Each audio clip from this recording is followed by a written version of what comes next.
Anti-globalization sentiments are growing stronger as countries take a hard look at their supply chains amid the COVID-19 pandemic. The ongoing coronavirus pandemic has upended international trade flows, decimating emerging markets dependent upon imports and exports and leading to shortages of medical and other essential supplies around the world. But analysts are predicting there may not be a return to pre-outbreak norms once the spread of the disease has been brought under control.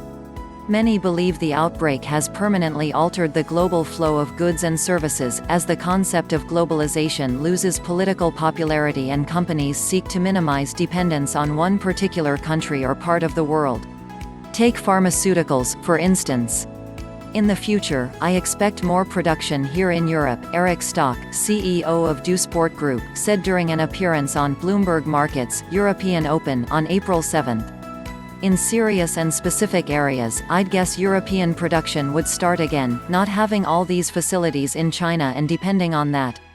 Japanese officials this week earmarked roughly $2 billion to help domestic manufacturing companies move their operations out of China. French Finance Minister Bruno Le Maire told local radio station France Inter last month that one of the long-term consequences of the outbreak would be a forced re-examination of the Organization of Globalization. He said he believes France needs to reduce our dependence on certain great powers like China. And in the United States, where President Donald Trump's administration has been among the most active globally in pushing nationalistic policies and withdrawing from long-standing international trade accords, discussions are ongoing among both Republicans and Democrats about how to foster greater supply chain independence. We are dangerously overdependent on a global supply chain, White House economic advisor Peter Navarro told reporters during a coronavirus task force news briefing last week. China over several decades built a reputation as a global supply chain powerhouse thanks in part to its robust labor force and relatively affordable production costs.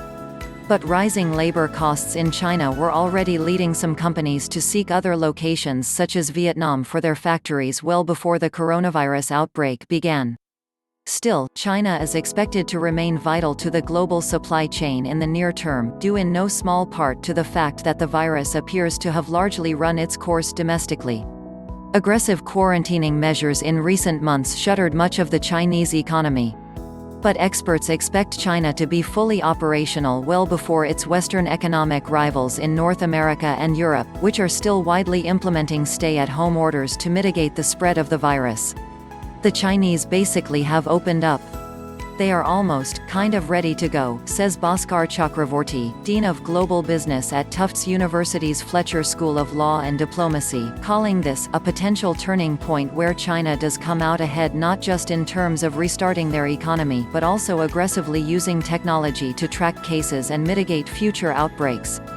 As lockdowns and social distancing measures are enforced throughout the world, freight and cargo shipments have plummeted, both because many companies have shut their doors and because port and transportation workers around the world have been sick or have not been allowed to return to work. One cannot load ships, inspect goods, drive trucks, trains without people. We know that a good percentage of these people are unable to work because they are not considered essential or are infected, Benjamin Laker, a professor at the UK's Henley Business School, wrote in an op-ed on April 7. The result has been a grinding halt to the flow of goods around the world that the World Trade Organization believes will make 2020 one of the worst years for trade in modern history. The WTO in a report published this week estimated international commerce will contract by at least 13% this year. In a worst-case scenario, it could plummet by as much as 32%.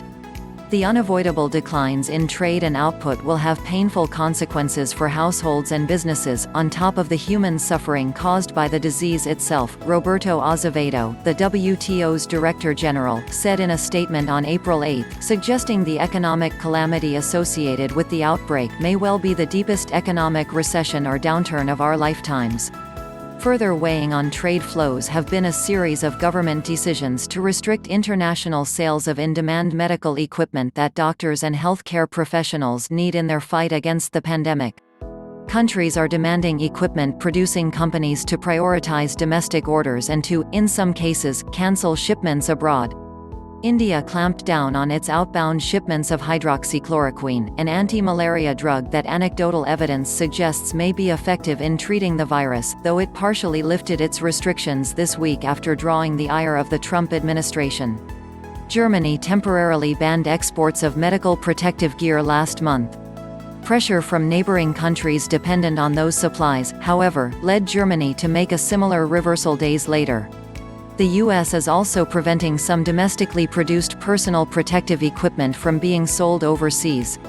The Trump administration has only allowed 3M to export certain ventilator products to some markets in North America and Latin America.